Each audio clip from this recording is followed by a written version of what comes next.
He's upper class, sort of well-educated, charming, yet very dangerous.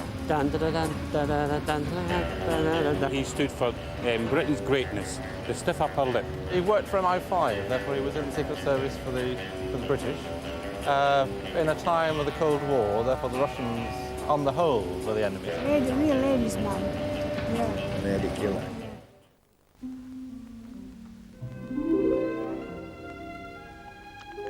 Yes. Is it here? What? The decoding machine, Lecter. Must we talk about it now? And this is what it's really like. We're inside the old MI5 building in Curzon Street, and it's just like any other civil service building, except that there are cells in the basement. Ian Fleming himself invented a sort of shorthand for this anonymous bureaucratic heroism. He called his man 007. I've been searching London for you. 007 is here, sir. I'll see you in a minute. Moneypenny. Just like James Bond in the movies, Ian Fleming himself appeared to be a glamorous, self-confident, womanizing jet-setter. But unlike Bond, Fleming had an inner life and often had difficulty living up to the hero he created. People do connect me with James Bond simply because I happen to like scrambled eggs and short-sleeved shirts and some of the things that James Bond does, but I certainly haven't got his guts nor his very lively appetite. I think that James Bond was Ian's dream fantasy of what he would like to be, you know. He wasn't tough, really. He got off with women because he couldn't get on with them. Ian Fleming expressed his opinion freely and in a voluntary fashion. He said, "I am a mediocre writer." Ian Fleming was born into a Scottish banking family in 1908. His father, Valentine, a Conservative MP, was killed in the trenches. Ian and his three brothers were brought up by their mother, Eve. Well, he used to write poetry, and my mother thought that was all right for girls, but not for boys. And the same with music and art. You know, she thought that men had to be tough. Certainly, the young Ian Fleming was talented, but he seemed to be a quitter. At Eton, he was champion athlete 2 years in a row, but he left early. He stuck the military academy Sandhurst for a few months, but he then ran away. He had a varied but unsettled career in adult life, which included stints in the city and at Reuters, who sent him to Moscow. He seemed to be in search of a vacation. When the war came, Fleming's background, Eton, Sandhurst, the city, a smattering of Russian, made him ideally suited for intelligence. And he duly arrived here, Naval Intelligence, room 39 at the Admiralty, and took to a double life with alacrity. I think a lot of his peacetime life did bore him terribly.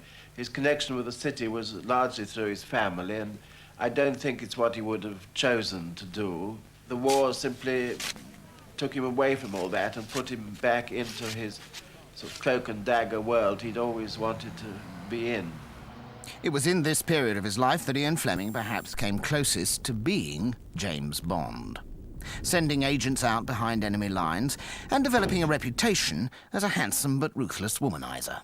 Everybody adored him. He was very good-looking, particularly in his naval uniform, and well, they all fell for him, but he treated them,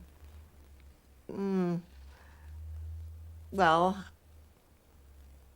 I don't think he treated them as people, really. I think they were just events.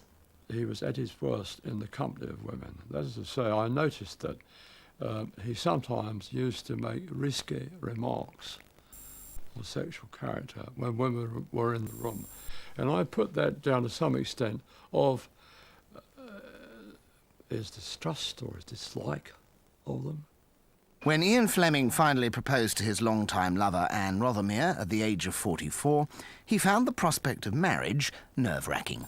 everybody that got to know him would sooner or later be told, I took up writing to take my mind off my marriage.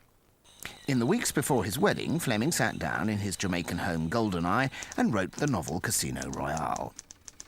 Curiously, the James Bond of this first adventure is the most Fleming-like of them all. It concentrates on Bond's uneasy relationship with a woman he doesn't quite trust. Somehow she had crept under his skin, and over the last 2 weeks his feelings had gradually changed. He found her companionship easy and unexacting.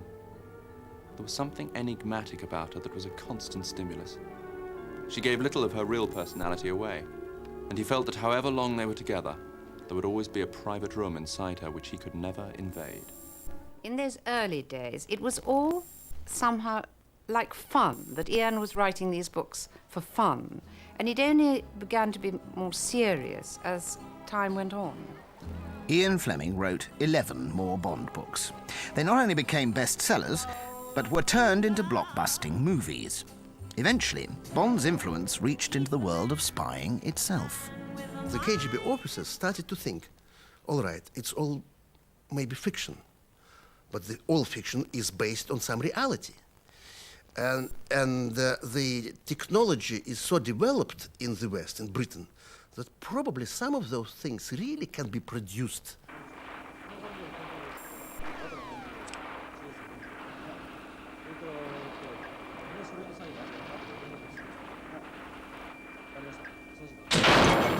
It gave an impulse to the technical services of the KGB in Moscow, stimulating them to development of more and more sophisticated KGB products, like poisons, guns, self-shooting pens as well. The success of Bond was phenomenal. The book sold 32 million copies worldwide and spawned a global merchandising industry. Fleming, already in fragile health, had to work harder and harder to satisfy the demand he'd created. James Bond was first a toy to him, and then I think that James Bond became the master, and Ian became the toy, really. Is it possible that one of these days we'll read a James Bond novel in which the hero was killed at the end? I couldn't possibly afford it. I think that Bond killed him. In the end, one of the great achievements of the James Bond books as opposed to the films is the sort of secret torment of James Bond behind the suave exterior. And it's certainly true that Ian Fleming himself was constantly trying to be something that he wasn't. He lived beyond his means, financially, socially, and emotionally. It's ironic, perhaps, that what killed Ian Fleming made his hero, Bond, immortal.